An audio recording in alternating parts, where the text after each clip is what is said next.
Hello and welcome. You're watching Business Today Television. I'm Sakshi Batra and this is Market Today, a show where we'll help you understand the closing action on the D Street. Well, after 4 days of losses, we are finally seeing some green on the screen. The markets are poised to move up higher and you can actually see 25,200 was achieved during the day. We've come off that point, but we're still holding up about 76 points high in trade. That gives us the confidence that we could be ending in the green today. Of course, this is led by a wide variety of supporting action coming through all the sectors that are participating. Autos, pharma, broader markets, consumer durables, FMCG, Realty. Barring metals and private banks, rest all of the sectors are still holding up in trade at this point in time.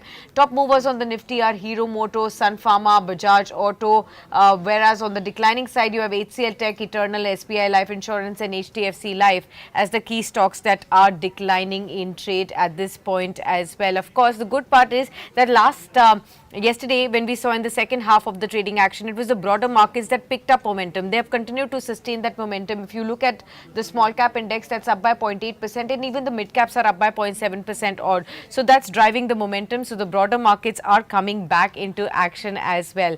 And of course, remember today, apart from the markets, we are also going to be witnessing another history, and that's astronaut Shubhanshu Shukla, who's created history by becoming the first Indian to ever set foot on the International Space Station, is now on his way back. Minutes from now, you will see the SpaceX Dragon spacecraft splash down. Remember, yesterday we've seen India's Shubhanshu Shukla and 3 other astronauts on the Axiom 4 mission undocking the Harmony module of International Space Station yesterday. It was approximately around 4:35 p.m. of the Indian Standard Time and is now aiming for a splashdown today in the Pacific off Southern California coast. And this splashdown off the coast of California, US, is going to be witnessing live in just about minutes from now. These are some of the spectacular visuals that you are actually seeing as live going forward. And of course, this is going to be an important historic mission. This is the second time an Indian has gone into space and a second successful mission that we have seen as well.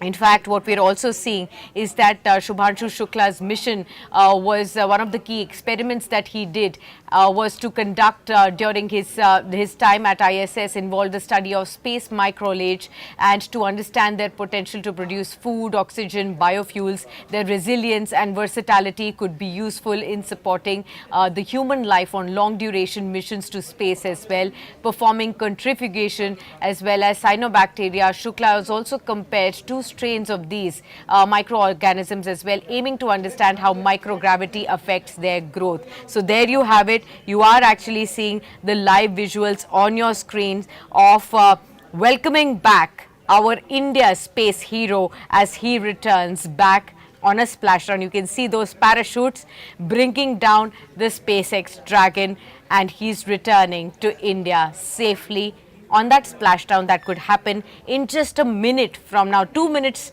11 seconds to go on the splashdown to happen, and that's the historic visual that everybody is very, very keenly watching out for. Shubhanshu Shukla is back on Earth after spending many days in space and of course conducting some successful experiments as well. Those are the visuals that you can clearly see on your screens.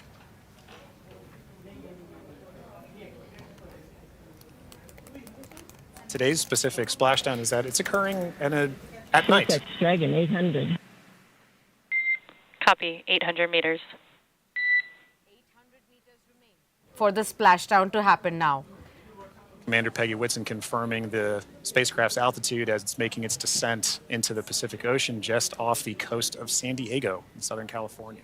You can clearly hear the commentary where it's being mentioned that after spending 18 days at the International Space Station and a 22-hour journey that Shubhanshu Shukla has taken in, is going to be returning in just a minute from now. Just under a minute before that expected splashdown. Landing in water is a lot simpler and more reliable. Provides a little bit of margin against unlikely parachute issues. We did have to learn how to make Dragon waterproof as we are splashing down into the ocean. But SpaceX copies 400 meters. Reminder to brace for splashdown. 400 meters only.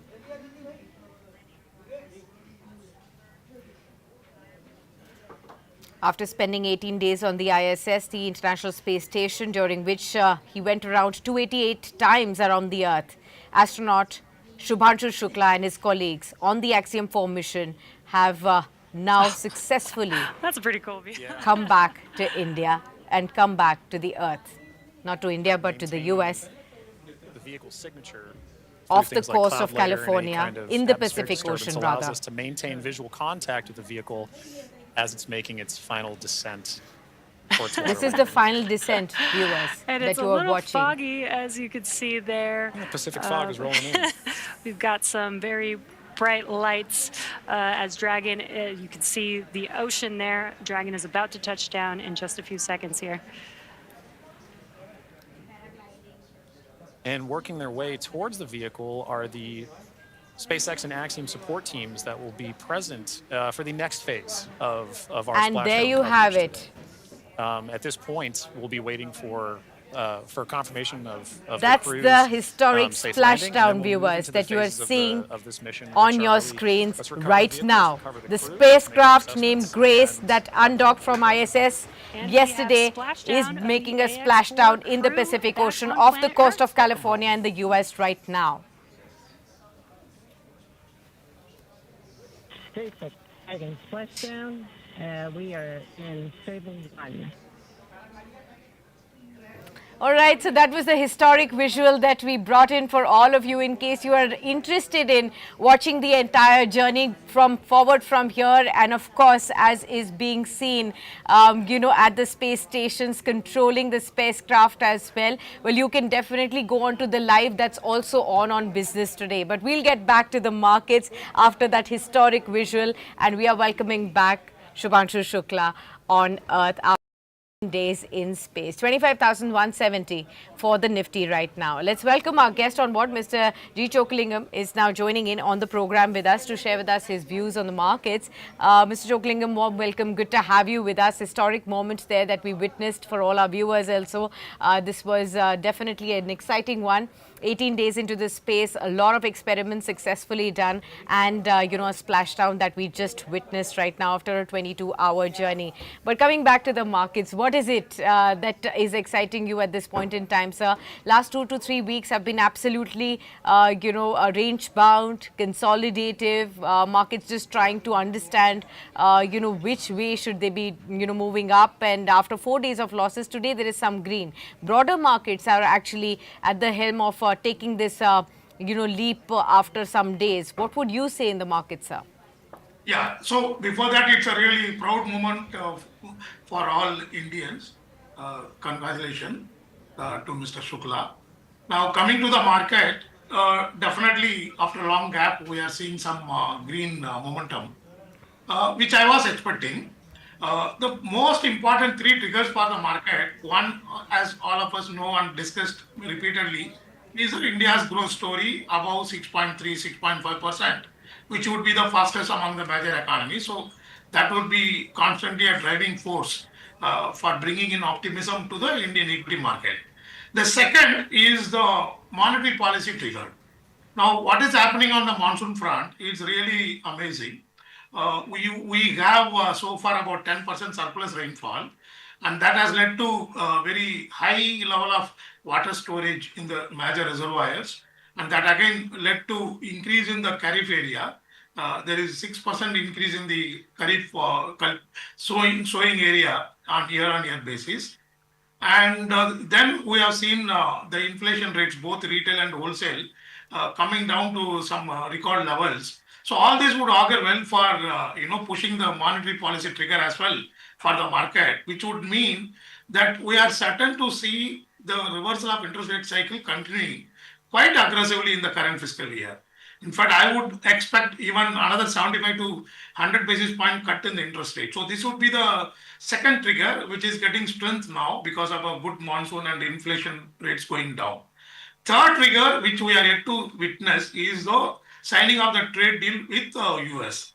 But the way the US government has gone ahead in imposing up to 40% duty on many other economies, even for the economies which are comparable to India, and so far not initiating any aggressive measure against India, gives some hope that there could be flexibility for India, and we may not have very stringent tariff hike, and the deal could be quite smooth.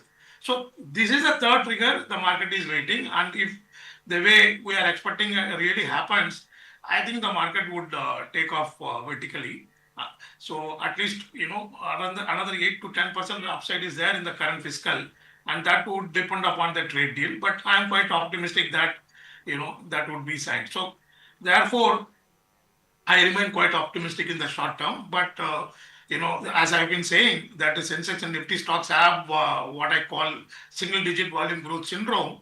I would continue to have a tilt towards small and mid-cap stocks. They should do much better than the Sensex and Nifty in the current fiscal.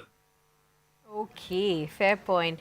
Let's start off by understanding your take on the IT stocks, sir. Two of the large caps have reported their numbers already, TCS and HCL Tech, rather on the muted and somewhat disappointing side when it comes to margins for HCL Tech and the uncertainties around the deal closures that TCS has pointed out. How would you really look at the IT stocks, amidst this kind of an earnings outcome?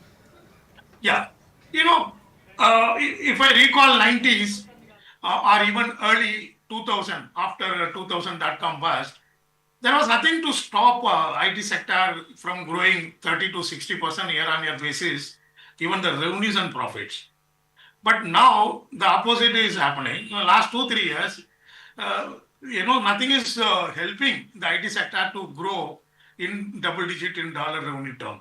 So we have been growing at a poor single digit in the last 2 3 years, and there is no visibility of any trigger which can alter this current adverse situation. So I think in the short to medium term, at least for another 1 or 2 years, we will have to accept and live with this fact that the IT sector is set to grow only around 4 5% in dollar term at best for the next 1 2 years. However, opportunities I believe are plenty in small and mid cap space. What we saw in 2014 to 2018-19, that is consolidation of the IT industry. We saw a lot of acquisitions, starting from Patni Computer to Polaris to Mindtree.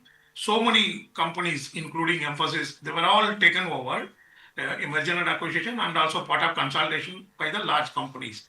I may be wrong. I believe that time has come again for this consolidation and M&A activities to get a strength in the current situation, because the large companies is very difficult for them to grow even beyond 3 4%. In fact, as you mentioned, two companies have come out with the results. It's very disappointing. And two, after the change in the tax policies, the buybacks are not happening. So whereas even if the profit is not growing in strong double digit, they are still making thousands of crores of profits in absolute term, these large IT companies. And now they are not initiating any buyback. So which means, put both points together, there is a possibility of, once again, the consolidation, merger and acquisition taking place involving quality small and mid cap IT stocks. So I would strongly recommend investors to look at this particular space rather than investing in the large IT stocks. Okay, fair point. Let me also now talk about the buzzing spaces today, sir. Autos are driving up in the faster lane, 1.5% higher, led by Hero Moto, Eicher Motors. These kind of stocks are hovering high. Even TVS Motor is now up. At least Hero and TVS are both forming a part of the top movers on the F&O pack as well. M&M is also driving up in trade. What exactly is happening in the auto pack right now, sir? And what's your fresh approach here? Yeah. So the market is very rational as far as rewarding auto stock is concerned. In two-wheeler electric space, the newcomers, the standalone electric companies have lost out to the traditional two-wheeler players. And traditional two-wheeler players, since because they make a profit anywhere from 3,000 crore to as high as 8,000 crore per annum, they are cash rich and they can afford to take risk in EV play, and they have proven their success also. They have increased the market share. And as a new plays, standalone EV two-wheeler plays are struggling a lot. So market is recognizing that and it is rewarding such plays. So that might continue. And second set of reason is that if you look at the recovery in the stocks, particularly the M&M is doing some recovery. And it is a fabulous. If you look at passenger vehicle sales or tractor sales, M&M is beating the competitors by big margin. Despite what I called single-digit growth syndrome in the passenger vehicle sales, M&M is able to grow in a strong double digit. So therefore, in my view, M&M is the best automobile stock. We have a buy recommendation. And so these are the two segments one can continue to, focus. The stocks like TVS Motor, iShare, and then M&M. These are the stocks, I believe the market is also rational in rewarding them. Okay. I'll also want to point out to all our viewers to understand that the Indian automobile industry has posted a flat performance in the first quarter of FY26 with the overall growth holding steady at 0.1% sequential basis. This is as far as the SIAM data is concerned, or the Society of Indian Automobile Manufacturers data is concerned. What we've seen is that even though the passenger vehicles segment has crossed the 1 million unit mark for the second time in 3 years, the segment has actually witnessed a 1.5% sequential decline due to slowdown towards the end of the quarter. Now, what we are given to understand from SIAM is that two-wheeler sales have been again a weak spot, and despite that, SIAM has noted that mass mobility demand and easier financing have definitely helped in maintaining the overall momentum. Now, when it comes to cargo three-wheeler registrations, they are showing strong EV-led growth. That's also come in as part of the data highlights. Now, what we are also given to understand is that as compared to the ongoing crisis with respect to rare earth magnets, SIAM has highlighted that the challenges faced by importers are due to licensing delays. They're also talking about how more than 30 applications are awaiting clearance from Chinese suppliers. And he's also said that historical commerce issues with China that are compounding in uncertainty are also impacting in some way. Now, they are also saying that the industry is definitely relying on ministry support to resolve licensing delays that are being faced at this point in time as well. Looking ahead to the second quarter, SIAM has pointed out that the industry's outlook for Q2 also remains cautiously optimistic, hoping big on the upcoming festive season forecast of above normal rainfall monsoon as well. And these are the factors that are expected to lead to rural recovery and lift the entry level and two-wheeler sales also going forward. But he's constantly highlighted that the supply side risks remain, especially due to China's restrictions on the rare earth magnets issue as well. Mr. Chokalingam, initially it was the semiconductor issue, and then thereafter there is this rare earth magnets issue. Auto space continues to face these macro challenges that are not within our control of the country. A lot gets dependent on, other countries, their policies till the time, and of course it will, now that we are realizing that where are the shortfalls and how do we need to correct them, it is going to be a long course correction that we will have to take. Either the policies will have to change or we will have to build our own capacities, and all of that will take time. It will not happen in a blink of an eye. It will take 4 or 5 years. But till such time, how do you expect a retail investor having a 3 to 5 year horizon or a 2 to 4 year horizon to deal with such auto issues in their portfolio? Yeah, certainly. Very interesting question. Whatever you highlighted is true. Unfortunately, the auto sector is at the receiving end. And that is another reason, the single-digit growth, volume growth would continue for the auto sector. And, this magnetic issue is more for EVs. So to that extent, the traditional players are better placed. So, retail investors should tackle this issue in two ways. So one is that, obviously within this auto space, you look at players who are still able to grow in strong double digit. So I already highlighted a couple of names. That is one approach. And second approach, as I mentioned earlier also, at least for next 2 quarters or maybe even 3 quarters, I don't think Nifty and the Sensex companies put together can come back to strong double-digit profit growth. It's going to take some time. And that is why, as a research strategy, I have been advocating within the equity asset class to invest only 30 to 40% in the large cap stocks, Sensex and Nifty stock. So based on the risk profile, one can invest 60 to 70% in the small and mid cap.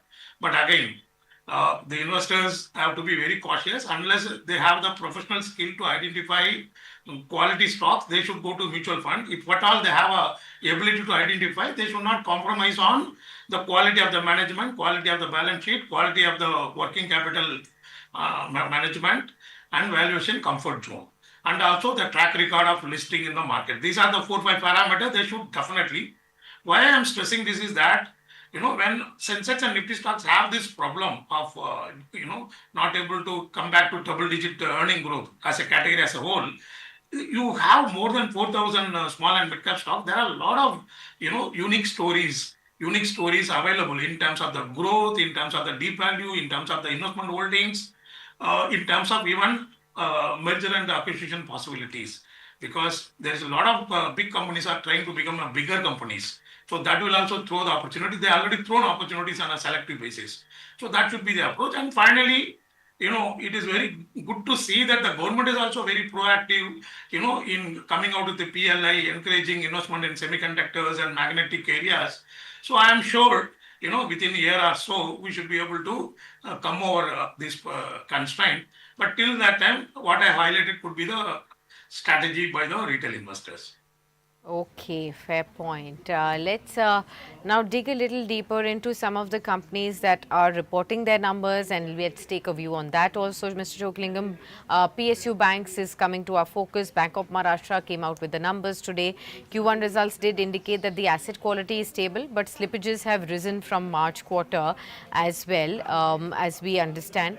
Now, what we are also given to understand is that the net interest income has increased by 18% on a year-on-year basis to 3,292 odd crores. Net profit has increased by 23% here. Asset quality unchanged on a sequential basis, so continues to be steady. Provisions have come in at 867 crores, slightly lower than the previous quarter. How would you look at Bank of Maharashtra's numbers, sir, and your own stance on the PSU banks as a whole? In fact, coincidentally, we have a buy recommendation on Bank of Maharashtra. This is the second time we initiated. So, Okay. the result is really very impressive. As you rightly mentioned, the profit growth is very strong. The slippages might have, increased in absolute term, but there is nothing to worry because if you look at, the outstanding net NPA is around 434 crores, and one quarterly profit is nearly 1,600 crore. The entire outstanding NPA is just about 434 crore, and the quarterly profit is 1,600 crore. What I am trying to say is that just quarterly profit itself is around 4 times the outstanding NPA. In no time, this bank can become even zero NPA bank. Ideally, it is very much possible. And also the credit has grown around 15%, which is very impressive because right now the credit is growing anywhere from 9 to 11% for the whole lot of players in the industry. The average industry growth itself is around 10%. So it has beaten the industry credit growth by a big margin. So I believe that it is a fabulous stock. I personally do not own directly or indirectly, but this is one of the topmost high conviction stocks under our research recommendations. Okay, there is a big conviction as far as Bank of Maharashtra is concerned. All of you can definitely note this down, and after the earnings also, it consistently, Mr. Choklingam has a positive view on the space too. Let's talk about some more stock ideas there. Pharma stocks are also pulling up, Mr. Choklingam. What's your fresh stance here? Over 1% higher for the pharma index as a whole. Let me also read out a few stocks. Of course, Sun Pharma is the one within the large caps that's moving up. Within broader markets, you also have a Natco Pharma that's again up by 3%, Ajanta Pharma, Alchem, Granules, Oro Pharma, Ipca Laboratories, JB Chemicals and Pharma, Loris. So many of them that are inching up. Any fresh trigger for us to really look back at the pharma story yet again and keep going? I would still advise a little caution on pharma companies which are dependent on US market. It is still a little early to conclude about the tariff by the US. We really do not know what kind of tariff will come, but the stocks are rallying. And you have a June result which is going to come from next week for most of these pharma companies, and then you have in a couple of weeks probably the US will take a stance on India's export of pharmaceutical products. So I would be very cautious, but I would go very aggressive on the pharma companies which have focus on the domestic markets. So something like Ipca, or FDC. These are the stocks one should look at right now. At least for 2-3 weeks, one should wait and watch, those two developments. Okay, fair point. So that's the pharma story for you. Let's discuss the broader markets, Mr. Chokalingam, mid and small caps, the pockets that started on their move yesterday, and a lot of stocks are buzzing yet again in this space. Today, within the mid caps, I will just name a few stocks so that everybody has an idea what's buzzing. Patanjali Foods is up 4%. You have BSE, 4% higher. You have Tata Elxsi, that's up 3.3%. You have Petronet LNG, Suzlon is buzzing 3% higher. You're also looking at Yes Bank, UPL Limited. These are the stocks that are buzzing in the mid caps. Let me also reiterate from the small caps what's up and about in trade. Swan Energy is up 11% in trade. Very strong move on this one today. Anantraj 6% higher. Piramal Pharma, from last couple of sessions, Piramal Enterprises and Pharma both are inching higher.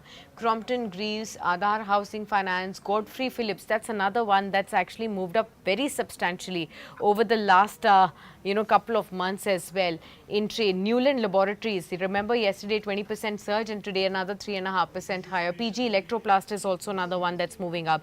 So several of these stocks within the mid and small caps are actually coming back with strong momentum, Mr. Chokalingam.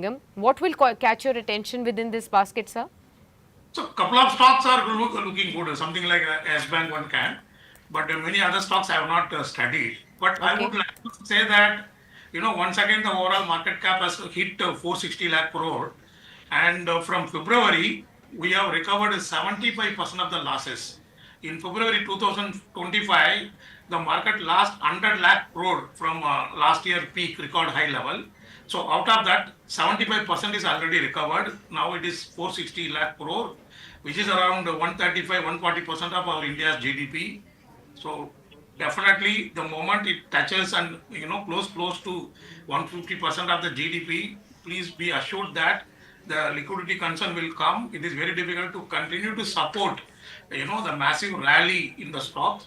Yes, I am bullish on the small and mid cap space, but at the same time, I would suggest investors to look at the valuation comfort zone.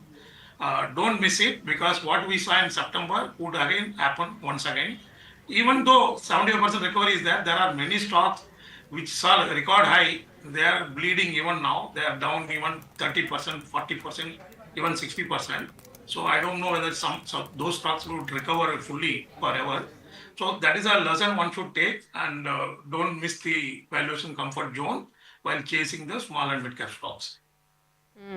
Okay, fair point. I hope this has also helped all our viewers out get a sense of as to how to go about the broader markets and the opportunities in this basket as well.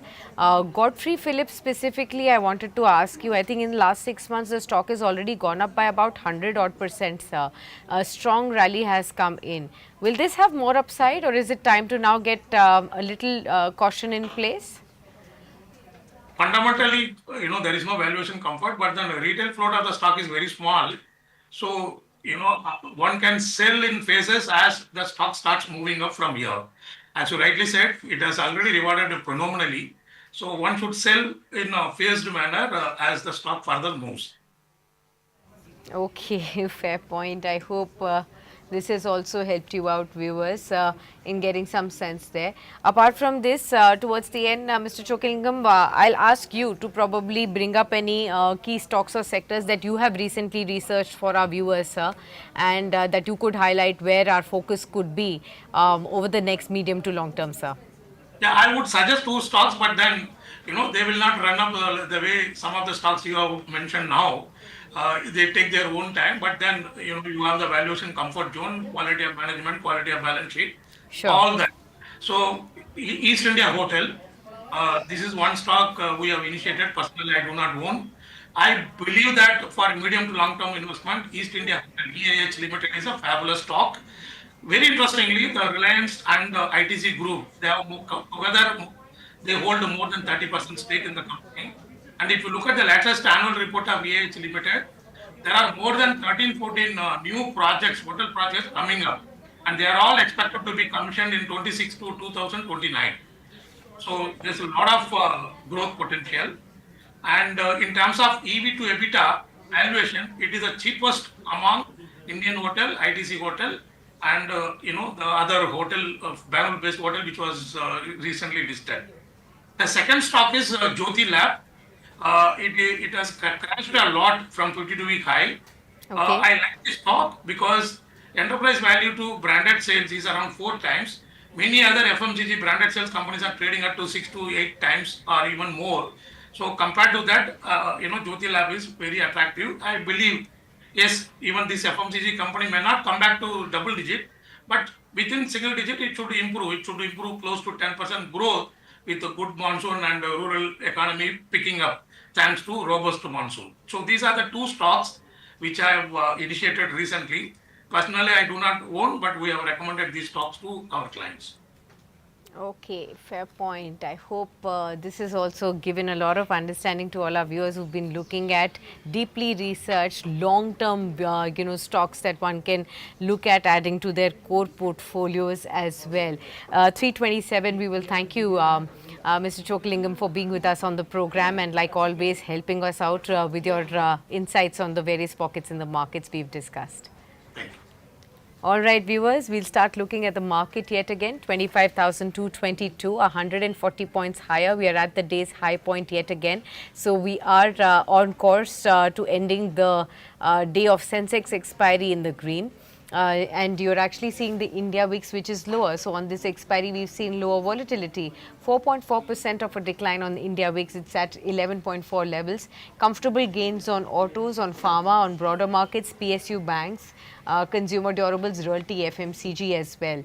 Top movers, like I mentioned on the Nifty, are Hero MotoCorp, now 5% higher, 4,460. Sun Pharma, nearly 3% up at 1729.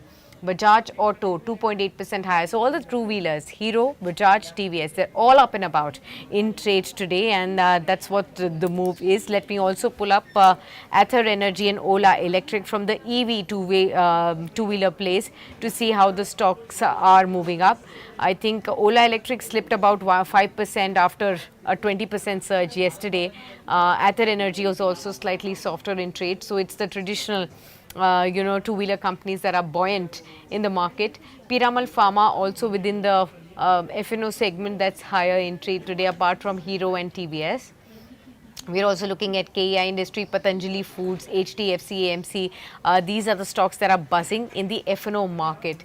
Now, what's happening in the PSU stocks? BEL is higher at 409, BHEL, IOC, BPCL, HPCL, Coal India, Concord, these are the names that are doing well. On the downside on F&O space, Inox Wind declining 6.5% lower. HCL Tech falling after the earnings. Phoenix Mills, IDFC First Bank, even Mankind Pharma declining slightly in trade today. Let's look at the top losers on the Nifty. Eternal, after yesterday's strong move, is down. SBI Life is down. HDFC Life ahead of earnings is down. HCL Technologies is also trending a little lower in trade. But broader markets, clearly mid and small caps up by 0.8 and 0.9% each. Let me look at the Nifty 500 names. Wari Renewable Technologies, 15% higher ahead of Q1 numbers. You can see a very strong move there. InSwift Limited 14% higher, Swan Energy, Aarti Drugs, Swaraj Engines, these are the names that are buzzing. Sterlite Technologies about 10% move on this one. Coffee Day Enterprises is higher, 3% higher. MIRC Electronics we'd marked out in the morning for all of you. Bharat Gears, Kirloskar Industries we'd marked out, the entire space is in buzz. NDR Auto Components, SPML Infra, so many names that are flying away in an otherwise market which has been rather just looking to recover from those last few days of a consolidation. So it's the broader markets clearly that's lifting the sentiments. 25,217 at the end of the session today, 0.5% higher. We are snapping the 4-day of a losing streak that the Nifty had got into, and now we will see how things progress. Again, today there'll be important numbers that will be coming out from the earnings basket that will see a reaction from the markets tomorrow. So stay tuned with us on Business Today Television. Even beyond the stock market hours, coverage continues from the world of business and finance for you.